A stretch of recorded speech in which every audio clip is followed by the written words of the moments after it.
Hello class 5th student, I am Prerna and I am your science teacher. So last video में हमने पढ़ा था हमारा chapter number first, that is our skeleton system. हमने उसमें क्या पढ़ा था, हमारे स्केलेटन सिस्टम के बारे में और उसके कंपोनेंट्स के बारे में। हमने उसका एक कंपोनेंट डिस्कस किया था, दैट इज स्कल। अब हम पढ़ेंगे अपनी बैकबोन के बारे में और रिब केज के बारे में, जो कि बैकबोन को हम बोलते हैं वर्टिब्रल कॉलम। ये हमारा है second component of skeletal system. And rib cage जो कि है हमारा third component of human skeletal system. So आप सभी अब अपनी बैकबोन बिल्कुल स्ट्रेट कर लीजिए, क्योंकि अब हम पढ़ने वाले हैं वर्टिब्रल कॉलम और रिब केज के बारे में। So just dive into the topic. Vertebral column, vertebral column को हम बैकबोन भी बोलते हैं। वर्टिब्रल कॉलम क्या होता है? The skull is attached to the vertebral column. हमने अपनी लास्ट वीडियो में स्कल के बारे में पढ़ा था। अब जो हमारा स्कल है वो किससे कनेक्टेड होता है? हमारी वर्टिब्रल कॉलम से। हियर इज अ स्कल, यहाँ पे हमारा क्या था? स्कल। अब जो वो स्कल है वो किससे कनेक्टेड है? हमारी वर्टिब्रल कॉलम से। As you can see, this is our vertebral column, which is also called the spine, जिसे हम spine भी कहते हैं। So here comes a question, what is the another name of vertebral column? So answer is spine. The vertebral column forms the main axis of the skeleton. जो हमारे human skeleton का system है उसमें जो vertebral column है वो एक axis की तरह परफॉर्म करती है।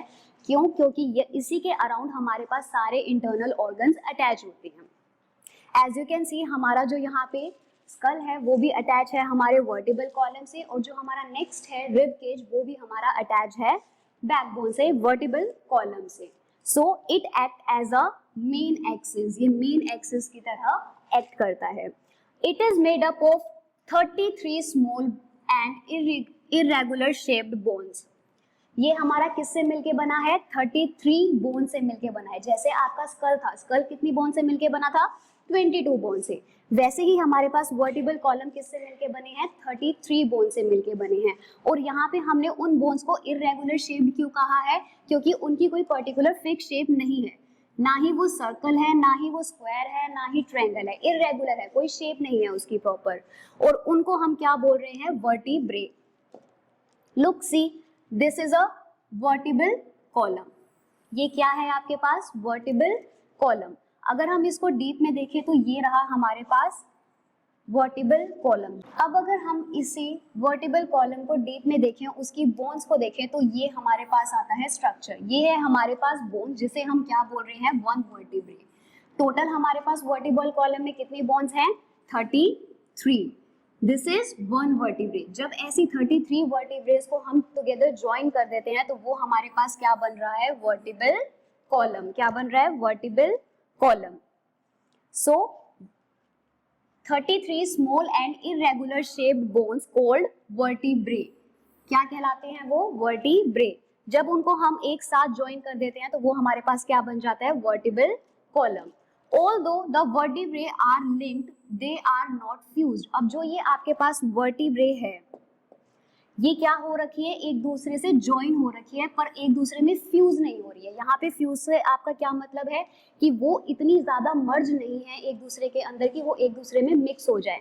अगर वो एक दूसरे से फ्यूज कर जाती है तो वो क्या होगी? बिल्कुल एक स्ट्रेट बोन की तरह आ जाएगी, जो कि आपको हेल्प नहीं कर पाएगी बैक करने में, बेंड करने में। जैसे कि अब आप अगर सीधे खड़े हो, अगर कुछ सामान गिर जाता है तो आप इजीली उसे उठा सकते हो, क्योंकि आपकी जो वर्टिब्रल कॉलम है वो अलाउ करती है आपको बेंड करने में। So the vertebrae allow us, जो यहाँ पे वर्टिब्रे है वो अलाउ करते हैं हमारी बॉडी को बेंड करने में, ट्विस्ट करने में, और बिल्कुल सीधा खड़ा रहने में हेल्प करते हैं। अनदर इम्पॉर्टेंट फंक्शन, अब सबसे ज्यादा इम्पॉर्टेंट फंक्शन क्या होता है हमारे वर्टिब्रल कॉलम का, जो हम इस चैप्टर में पूरा पढ़ रहे हैं, कि जो हमारे पास कंपोनेंट है वो हमारे इंटरनल ऑर्गन्स को प्रोटेक्ट करता है। जो डेलिकेट इंटरनल ऑर्गन्स होते हैं उन्हें प्रोटेक्ट करता है। तो यहाँ पे वर्टिब्रल कॉलम का जो यहाँ पे हमारे पास वर्टिब्रल कॉलम है वो कौन से इंटरनल ऑर्गन को हमारे प्रोटेक्ट करता है? Delicate spinal code. ये हमारे प्रिवेंट करता है स्पाइनल कोड को, और जो भी हमारे ब्लड वेसल्स होते हैं उनको प्रिवेंट करता है। So the important function of the vertebral column is to protect the delicate spinal cord. Delicate क्या होता है? जो कि बहुत ही ज्यादा सॉफ्ट होते हैं, जो इजिली ब्रेक हो जाते हैं। तो उनको स्पाइनल कॉर्ड को प्रिवेंट करने के लिए हमारे पास क्या दिया जाता है हमारी बॉडी के अंदर, वर्टिबल कॉलम। सो ये था आपका vertebral column. As you can see in the picture, this is whole vertebral column which is connected to the skull, जो कि आपके स्कल एरिया से कनेक्टेड है। अगर हम इसको डीपली देखें तो वर्टिबल कॉलम हमारे को कुछ इस तरीके से दिखाई देगा। अब इस वर्टिबल कॉलम में टोटल आपके पास कितनी वर्टिब्रेज हैं, 33 वर्टिब्रेज से मिलके आपके पास क्या बना है, वर्टिबल कॉलम। अब इस वर्टिबल कॉलम में आप देख सकते हो कि यहाँ पे हमारे पास क्या है, बोन लाइक स्ट्रक्चर है। सो ये क्या है हमारे पास, बोन। अब इसके अंदर हमारे पास क्या प्रिवेंट हो रही है, हमारी spinal cord. So this is the vertebral column. Now move to the next component, that is rib cage. जो हमारा थर्ड कंपोनेंट है ह्यूमन स्केलेटल सिस्टम का, वो क्या है, rib cage. This is rib cage, as you can see here. Ribs are flat curved bones which are joined to the spine. देखिए यहाँ पे अब ये दोबारा स्पाइन से कनेक्टेड है, और स्पाइन को आपको कौन, स्पाइन क्या होती है हमारे पास, वर्टिबल कॉलम। सो जो रिब केज है वो भी हमारा कनेक्टेड किससे है, स्पाइन से। जैसे कि आप यहाँ पे पीछे देख रहे हो, ये हमारे पास क्या है, स्पाइन। तो रिब केज क्या है, रिब्स आपके पास फ्लैट और कर्व्ड बोन्स होती हैं। बोन्स अगर मान लीजिए ये आपके पास बोन है, ये बिल्कुल स्ट्रेट बोन है, इसमें कोई भी कर्व नहीं है, पर यहाँ पे जो आपके पास बोन्स हैं वो क्या है, कर्व लाइक शेप में है, जो कि कर्व बना रही है एक। So ribs are flat curved bones which are joined to the spine at the back and the breast bone. जो ये आपके पास रिब है वो क्या है, एक कर्व लाइक स्ट्रक्चर में है। तो ये क्या कर रही है, पहले आगे ब्रेस्ट बोन से कनेक्टेड है, और पीछे जाके जब घूमती है तो वो किससे कनेक्टेड हो जाती है, हमारी बैक बोन से। तो अब ये ब्रेस्ट बोन क्या होती है, ब्रेस्ट बोन आपके पास वो बोन है जो कि लॉन्ग बोन है और काफी फ्लैट है, जो कि आपके पास चेस्ट कैविटी में, try to feel it, the breast bone is a long flat bone in the centre of the chest. Chest के सेंटर में जो स्ट्रेट बोन है वो आपकी क्या कहलाती है, ब्रेस्ट बोन। उस ब्रेस्ट बोन से रिब केज कनेक्टेड होता है और बैक में जाके आपकी स्पाइन से कनेक्टेड होता है। The ribs form a cage like structure. अब जो यहाँ पे रिब है वो क्या कर रहा है, एक जाल की तरह स्ट्रक्चर फॉर्म कर रहा है ना, तो इसे हम क्या बोलते हैं, रिब केज, क्योंकि ये क्या कर रहा है, एक केज लाइक स्ट्रक्चर फॉर्म कर रहा है। The ribs form a cage like structure called the rib cage. तो here comes the definition of rib cage कि what are rib cage. The ribs form a cage-like structure. जो ribs होते हैं, ribs क्या है आपके पास, flat curved bones हैं। तो जब आपके पास rib एक cage-like structure form कर लेती है, उसे हम क्या बोलते हैं, rib cage। अब जैसे आपके पास skull में 22 bones हैं, vertebral में 33 bones हैं, वैसे rib cage में कितनी bones हैं।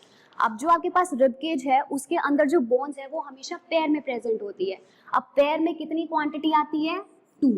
जैसे कि आप मार्केट में शूज खरीदने जाते हो, तो क्या आपको जो शू कीपर होता है, जो आपके पास शॉपकीपर होता है, वो आपको सिर्फ राइट या लेफ्ट का शू देता है, नहीं, वो आपको हमेशा पेयर में देता है। सो वैसे ही पेयर में आती है आपके पास 2 क्वांटिटी। तो अगर हम यहाँ पे पेयर देखें तो रिब केज के अंदर टोटल 12 पेयर्स होते हैं। कितने पेयर्स होते हैं, 12 पेयर्स।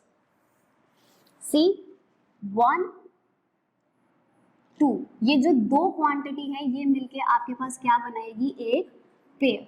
ऐसे यहाँ पे रिब केज में टोटल कितने पेयर होते हैं, 12 पेयर। कितने पेयर होते हैं, 12 पेयर। अब जो आपके पास ये पेयर हैं वो हमेशा कौन सी शेप में होंगे, बो शेप में, यानी कि वो इस तरह से फॉर्म हो रखे होंगे केज लाइक स्ट्रक्चर में। 10 pairs of ribs are connected to the breast bone. 12 pair में से भी जो 10 पेयर है वो किससे कनेक्टेड है, आपके ब्रेस्ट बोन से। और ब्रेस्ट बोन क्या है, जो आपके चेस्ट के सेंटर में बोन प्रेजेंट है उसे हम ब्रेस्ट बोन बोलते हैं। 10 पेयर जो होंगे रिब्स की वो आपकी ब्रेस्ट बोन से कनेक्टेड होंगी। As you can see 1 2 3 4 5 6 7 8 9 and 10। ये जो आपके पास 10 पेयर है वो किससे कनेक्टेड है, आपकी ब्रेस्ट बोन से। ये क्या है, आपकी ब्रेस्ट बोन। तो 10 पेयर जो है आपके रिब्स की वो कनेक्टेड हैं ब्रेस्ट बोन से। अब 12 पेयर टोटल हैं और 10 पेयर आपकी ब्रेस्ट बोन से कनेक्टेड, तो कितने बच गए, 2। तो वो 2 पेयर कौन से हैं आपके, वो 2 पेयर्स कहलाते हैं आपकी फ्लोटिंग रिब्स। कौन सी रिब्स कहलाती हैं, floating ribs. As you can see here, यहाँ पे आपके पास this one and this one, 2 pair हो गए। ये दोनों पेयर जो हैं आपकी ब्रेस्ट बोन से कनेक्टेड नहीं है, वो सिर्फ और सिर्फ बैक बोन से कनेक्टेड है, तो इसलिए वो क्या कहलाती है आपके पास, फ्लोटिंग रिब्स। और टोटल हमारे पास रिब्स के कितने पेयर हो चुके हैं, 12 pairs. The rib cage is located in our chest. अब क्वेश्चन आता है कि जो रिब केज है वो कहाँ पे होता है, हमारी बॉडी में कहाँ प्रेजेंट है, तो वो हमारा प्रेजेंट है चेस्ट के अंदर। अब इसका काम क्या होता है कि किस किस को प्रोटेक्ट करता है, यहाँ पे हमारे हार्ट को और लंग्स को। लंग्स और हार्ट को कौन प्रिवेंट करता है, हमारा rib cage. The rib cage is located in our chest. Rib cage की लोकेशन क्या है, चेस्ट के अंदर, and it protects the lungs and heart. ये हमारे लंग्स और हार्ट को प्रोटेक्ट करता है। Ribs are curved and flexible. Ribs की जो शेप होती है वो कर्व होती है और वो फ्लेक्सिबल होती है। फ्लेक्सिबल यानी कि जो इजीली मूव हो जाए उसे हम बोलेंगे flexible. Rib cage expand and contracts. Rib cage क्या करते हैं, एक्सपेंड और कॉन्ट्रैक्ट करते हैं जब हम ब्रीथ इन और ब्रीथ आउट करते हैं। जैसे ही हम ब्रीथ इन करेंगे, एयर हमारे बॉडी के अंदर जाएगी तो जो रिब केज होंगे वो एक्सपेंड, फैल जाएंगे, और जैसे ही हमारी एयर बाहर जाएगी हमारी बॉडी से तो वो क्या करेंगे, कॉन्ट्रैक्ट हो जाएंगे, यानी कि दोबारा से बंद हो जाएंगे। सो रिब केज क्या करते हैं, एक्सपेंड हो जाते हैं ब्रीथ इन के टाइम और कॉन्ट्रैक्ट हो जाते हैं ब्रीथ आउट के time. So this is all about rib cage. As you can see this is our human skeletal system. यहाँ पे हमारा क्या प्रेजेंट होता है, जो कि हमारा फर्स्ट कॉम्पोनेंट है, that is skull. After that there is a, as you can see this is a backbone, और यहाँ पे ये हमारे क्या प्रेजेंट है, रिब केज। रिब केज को अगर हम देखें तो ये है हमारे पास रिब केज। यहाँ पे हमारे पास केज लाइक स्ट्रक्चर आ रहा है और केज लाइक स्ट्रक्चर को हम क्या बोलते हैं, rib cage. Rib cage connected किससे है, हमारा स्पाइन से, यानी कि वर्टिब्रल कॉलम से। और हमारे पास रिब केज में टोटल कितने पेयर्स हैं, 12 पेयर्स। सो ये था हमारे पास आज का topic, that is vertebral column and rib cage. अगले दो कंपोनेंट्स हम पढ़ेंगे अपने नेक्स्ट वीडियो में। Till then you have to write the definitions and you have to revise all the words and you have to revise the topic. Till then, keep safe, keep smiling. Thank you. I'm your rib cage. I keep your inside safe, attached to your spine, your vital organs I encase. I'm your rib cage, made up of 24 bones. I expand when you breathe, and your chest is my home. Let's start by looking at all these bones in me. They wrap around your body as you plainly see. This is the body of the sternum, front and center on stage. The bottom part of the breastbone in everyone's rib cage. Manubrium's the top part of the sternum on me. The xiphoid process is the final bone in the sternum family. From the top of the sternum that I've already explained are 7 ribs on either side of me with an honest name. They are called the true ribs in the human body. They're also named the sternal ribs of your chest cavity. I'm your rib cage. I keep your inside safe, attached to your spine, your vital organs I encase. I'm your rib cage, made up of 24 bones. I expand when you breathe, and your chest is my home. The remaining 5 pairs of ribs that complete the bones in me are located at the bottom of my cage, I guarantee. These 5 pairs of flat bones are called the false ribs you see, because their cartilage doesn't reach the sternum directly. Costal cartilage is what connects these bones to the front of me. This cartilage is transparent and is called hyaline. When you look at the back of the human body, you'll notice that all the ribs connect to the spine, and this is key. At the head of each rib, the radiate ligaments attach the rib cage to the thoracic vertebrae. That's how they latch. Back to the front of your body, these 2 bones are clavicles. They attach the scapula to the sternum and play an important role. I'm your rib cage. I keep your inside safe, attached to your spine, your vital organs I encase. I'm your rib cage, made up of 24 bones. I expand when you breathe, and your chest is my home. 2 of the vital organs in which it's my job to protect are the heart and the lungs. Without my protection, they'd be wrecked. I'm one of the strongest structures that does exist in you, so take care of your rib cage and everything that you do. I'm your rib cage. I keep your inside safe, attached to your spine, your vital organs I encase. I'm your rib cage, made up of 24 bones. I expand when you breathe, and your chest is my home. Numb your rib cage, I keep your inside safe. Attach to your spine, your vital organs I encase. Numb your rib cage, made up of 24 bones. I expand when you breathe, and your chest is my home.